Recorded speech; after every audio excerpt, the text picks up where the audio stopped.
वे वजह मौतों के रिकॉर्ड टूट चुके।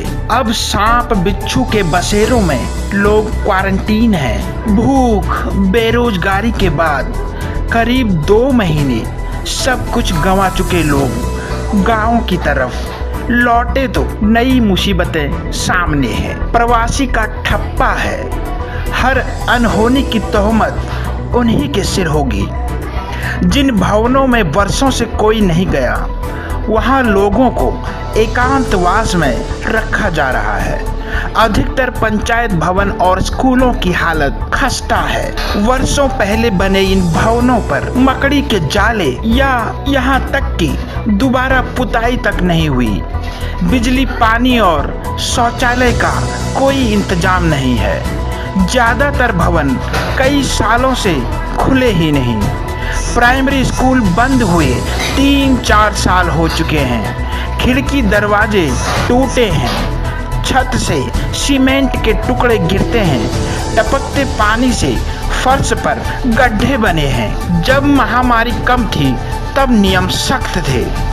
बीमारी की तीव्रता बढ़ते ही नियम नदारद हैं। हजारों किलोमीटर दूर महानगरों से लौट रहे लोग सफर में अकेले आए हों, ऐसा संभव नहीं। पैदल, बस, ट्रेनों से आने वाले जत्थे रास्ते भर आपसी संपर्क में रहे। न जाने कितनों में वायरस का संक्रमण है, कोई अनुमान नहीं। घर पहुंचने के बाद उनके एकांतवास की कोई व्यवस्था नहीं है।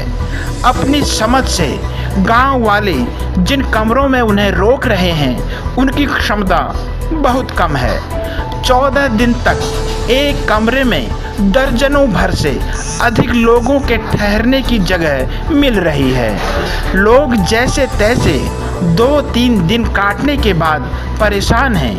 प्रधान से इजाज़त लेकर ज़्यादातर घरों को जा रहे हैं। सरकारी वादे दावे 100% झूठे हैं। ग्राम पंचायतों को आपदा राहत के लिए एक फूटी कौड़ी नहीं दी गई है।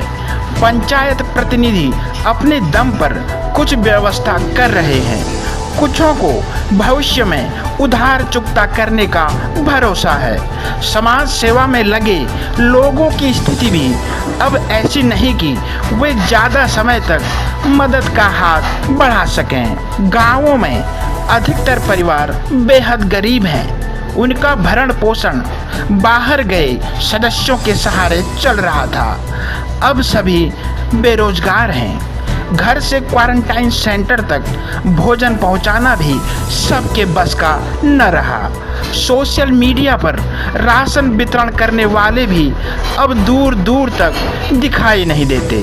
राशन कार्डों में भी ऐसी धांधली दिखाई दे रही है, जिसको ज़रूरत है उसका हक पैसे वालों ने मार रखा है।